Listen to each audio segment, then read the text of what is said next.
Un poco la intención de esta columna es revisar un poco de primera mano cómo está impactando esta crisis en los diferentes ámbitos que tienen que ver básicamente con el trabajo, porque el centro está siempre en el trabajo. En este caso vamos a tomar como punto de partida un conflicto que estuvo sucediendo desde la semana pasada, y es algo que me parece muy interesante. Es lamentable lo que sucedió, pero es muy interesante para ver también cómo quienes son funcionarios del PRO y tienen alguna rol ejecutivo tratan de mimetizarse con la Libertad Avanza, ¿no? El jefe de gobierno, Jorge Macri, salió a través de las redes a decir que a Grabois y a sus amigos se les había acabado el curro de los viajes gratis a los centros de reciclado. Así, inclusive acusando a él y a sus acólitos, ¿no? Lo digo entrecomillado, como vagos, etcétera, etcétera, una serie de epítetos. ¿Esto qué significa en realidad? Que cerca de 12 cooperativas que funcionan en la ciudad de Buenos Aires, que se ocupan de reciclar cerca del 90% de los materiales de los materiales reciclables en la ciudad de Buenos Aires, lo que se logra recuperar, van a tener que no van a tener más los micros que los llevan desde lugares recónditos del conurbano hasta diferentes centros de la capital, centros de reciclado, centros verdes, en donde ellos hacen esa recuperación, separación y recuperación de esos materiales en el marco de una ley que involucra a la ciudad de Buenos Aires, que es la ley Basura Cero, una ley que intentó generar un proyecto de tratamiento de basura que fuera sustentable desde el punto de vista ambiental y desde el punto de vista también social, que sabemos que ha sido aplicado a cuentagotas, con muchísimos inconvenientes, pero en el marco de esa ley el gobierno de la ciudad no ha tenido otro remedio que instalar los centros urbanos y entregar la cogestión a estas 12 cooperativas. Para los que vivimos en la ciudad sabemos que los contenedores están como para que colapsados y que no hay separación, porque en realidad lo que plantea la ley Basura Cero, sobre todo la separación para el reciclado. Lo que vos decís es separación en origen. En origen, exactamente, claro. O sea, no hay una campaña en ese sentido. Yo me acuerdo de la cooperativa El Trébol, que estaba acá en el barrio y que venían los compañeros en otra época y hacíamos campaña de la radio. Es muy difícil poder hacerlo. O sea, por más, creo que lo hemos charlado con vos, Rama, porque vos separás en origen. Sí. Entonces, claro, tenés que tener toda una logística propia, pero después cuando vos vas a la calle a dejar la basura, tenés un solo contenedor. En general sí, hay muy pocas campanas verdes, pero de hecho, algo que mencionábamos, acá vemos casualmente una de las imágenes. Eso es el lugar donde estuvimos hoy a la mañana temprano, que es el centro verde de Saavedra, que ahí está casi pegadito a la General Paz, muy pegadito, a unos 2 kilómetros de Puente Saavedra. Sí. Ahí vemos cómo están compactando, entiendo que plásticos o papeles, no logro distinguirlos. Bien, quienes nos siguen por el canal de YouTube de La Gráfica pueden estar viendo las imágenes. Exactamente.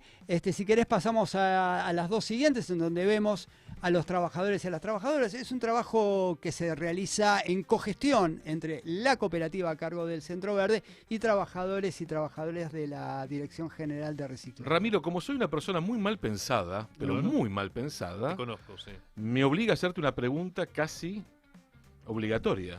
Bien, el gobierno le quita a las cooperativas que hacen este trabajo de reciclado, que como señalás, y yo sé que trabajás en términos periodísticos profundamente el tema, me queda claro que el 90% del material reciclado pasa por las manos y el trabajo de estos compañeros. Bien, ¿quién se queda con el negocio del reciclado ahora?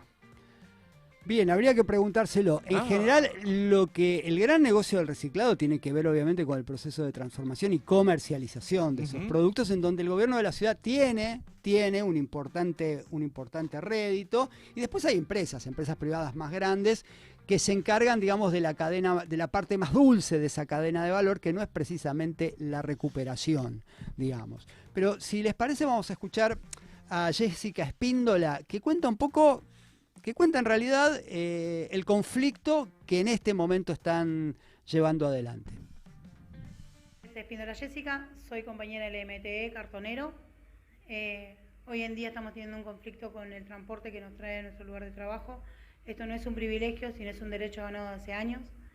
el querer bajarnos nuestro salario, porque eso es lo que van a hacer si nos sacan el transporte. De cobrar 390.000 pesos, vamos a usar un 20 o 25% de eso para pagar el transporte público. No somos solamente compañeros que venimos compañeros de todos lados, tanto de zona norte como de sur, a trabajar al Centro Verde. Bien, ahí escuchábamos a Jessica Espíndola, que es una de las encargadas de este Centro Verde, que explica con mucha claridad. A ver, ahí estamos en Saavedra, ¿no? Los compañeros vienen de Escobar, vienen de Pilar, de Escobar, del tercer cordón norte del conurbano bonaerense. O sea, estamos hablando de una pérdida de cerca de un cuarto de sus ingresos solamente en viáticos. O sea, una realidad que obviamente muchísimos trabajadores y trabajadoras están padeciendo, pero ese es el recorte que comienzan a padecer a partir de este nuevo recorte. O sea, significa una baja de salario, literalmente, digamos, para estos trabajadores y trabajadoras. En el marco en donde, además, la vida cotidiana de estas trabajadoras, mayoritariamente mujeres, se viene complicando bastante, porque también la desinversión del Estado en un montón de políticas públicas, como por ejemplo la salud, generan muchísimas dificultades para quienes, por ejemplo, utilizan el sistema público de salud. Y casualmente Alejandra Ponce, que es trabajadora de hace ya más de 20 años, una recicladora de larga data que está ahí trabajando en el Centro Verde, explica un poco cómo es su situación cotidiana en el marco de los recortes que están padeciendo. ¿Te parece, Laura? Buenos días, mi nombre es Alejandra Ponce, estoy trabajando con el reciclado ya desde 2001, un poquito más antes también. Estoy todos los días en la lucha porque me levanto a 4 de la mañana para ingresar a mi trabajo. Trabajo, no falto, o sea, y la verdad que me siento una trabajadora.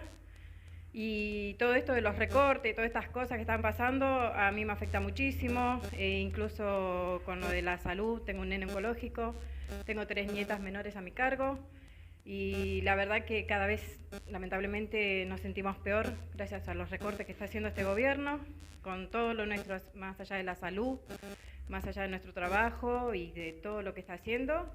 Y bueno, me afecta mucho a mí, a muchísimos compañeros, los cuales tenemos una trayectoria muy larga y aquí estamos luchando. Y vamos a seguir así, esperamos, la verdad que necesitaríamos de que nos tengan un poco más de consideración, que no somos basura, que somos nosotros los que estamos más que nada con todo esto, que somos trabajadores y que todo esto nos afecta muchísimo, todo lo que viene haciendo este gobierno ya hace un tiempo. Bien. Que no nos consideren basura, sí. Es terrible. Es muy fuerte. Es terrible. Sí, la verdad que sí. A ver, estamos hablando de trabajadoras que cumplen un rol bastante estratégico en la ciudad. La ciudad tiene un problema ambiental importantísimo. Durante décadas estuvo enterrando basura indiscriminadamente en diversos lugares del conurbano. Si uno camina, por ejemplo, recorre el Camino del Buen Aire, siente el olor de la basura que ha quedado sepultada. Si hay, en un día como hoy el olor es bastante fuerte. Algo parecido ha venido sucediendo en la zona sur, sobre todo en la zona de Domínico. Hay un rol estratégico que cumplen estos trabajadores y sin embargo la estrategia del gobierno es atacarlos, estigmatizarlos, un poco como tratando de mimetizarse al estilo que viene desarrollando La Libertad Avanza, casualmente un dirigente del PRO cuyo partido está en una situación bastante crítica, pero a ver, como para ir cerrando algunos datos que me parece que son muy importantes. Algo que habíamos mencionado al principio, a veces el plástico hoy en día que se importa de China es más barato que el proceso de reciclado que se desarrolla para poder recuperar ese material. Eso marca también el nivel de tergiversación de la economía. Claro. Y por otro lado, la dificultad, o sea, ya la vida del pobre cotidianamente es compleja, pero cuando hay una mayor desinversión por parte del Estado, por ejemplo en la salud, esta vida se vuelve muchísimo más complicada. Y la realidad de estos trabajadores y estas trabajadoras se vuelve cada vez más insostenible en el marco de una rama que podría generar en la ciudad realmente mucho valor y que podría generar inclusive mayores recursos para la ciudad. De hecho, las compañeras cobran 370.000 pesos, pero hay todo un trabajo de transformación de estos materiales en material reciclable para vender que facilita que tengan un retiro, como tenemos nosotros acá en Radiográfica. Digamos, hay un proceso virtuoso que el gobierno no reconoce y que prefiere estigmatizarlos y tratarlos como, digamos, como los... en realidad no tratarlos mal a ellos. Yo veo que la estrategia viene siendo en general de ataque a los dirigentes, que son quienes casualmente los que propician la organización colectiva, ¿no? Entonces, Grabois parece, en su nivel de exposición mediática fuerte, parece ser la persona indicada o el target indicado para apuntar, ¿no? Sí, básicamente, a ver, Jorge Macri lo que hace es apuntar a Grabois, buscando llevarse puesta aquí una política que lleva bastantes años. De hecho, el desalojo de Bonpland apuntan a Grabois y no tiene que ver, digamos, bueno, el propio Grabois salió a decir que no pertenece a su organización, sino que es de La Dignidad, el espacio cooperativo que ha sido desalojado, que responde a Rafael Kleisler. Bueno, es parte de la politiquería de la campaña electoral y también, digámoslo, de una ciudad de Buenos Aires que viene con una hegemonía amarilla o del PRO, que ahora se va tiñendo de violeta. De hecho, en la cuestión electoral se está hablando de una posible alianza, que no la hubo en la ciudad, en las elecciones a legisladores para la legislatura, pero que podría tener una alianza para octubre. Y podría encabezar Patricia Bullrich, que lo que quiere ser es jefa de gobierno porteño. Entonces imagínate lo que sería del clan Macri pasar a Bullrich en la ciudad de Buenos Aires. Obviamente que falta. Al que no vengo escuchando, y lo charlábamos el otro día con los compañeros de Luces de Bar, es a Leandro Santoro. Desde que perdió la elección. Muy callado. Bueno, y desde que. Disculpen, pero la imagen física de Santoro esa noche. En el búnker, sí. En el búnker, es terrible. Estuvimos ahí con Leonardo Martín. Primero estuvo 2 minutos y monedas. Y se notó un nivel de desconexión y de distancia respecto del periodismo, o sea, vocación para conversar. De tu militancia que estaba ahí. Una frialdad, pero el clima inclusive en el búnker. Víctor Cantero de Luces de Bar decía, bueno, ¿qué pasa con Santoro que desapareció totalmente? Estos temas tendría que estar discutiendo. Tema basura, son temas de la ciudad de Buenos Aires. Él va a ser, de hecho, la principal figura, o debería ser. ¿Viste por qué no quiero hablar de personalismos? ¿Viste? Yo comentaba nomás. Es interesante, igualmente es interesante porque en esta cuestión de la lógica de lo electoral y jugarse a lo electoral, y hay que ganar las elecciones, estoy de acuerdo, Lucas, a veces ¿qué pasa? Cuando los candidatos que se militan, que se trabajan, aún con las diferencias, un día dicen, hasta acá llego. Es complicado porque en el trajín de las elecciones y en el apure que nos genera las elecciones nos evita discutir lo sustancial, lo importante. Sí, ahí vamos a conectarlo a Horacio Robelli, si les parece, ir cambiando de tema por la cuestión dólar. Ramiro arrancó el programa diciendo que había comprado dólares. Un poquito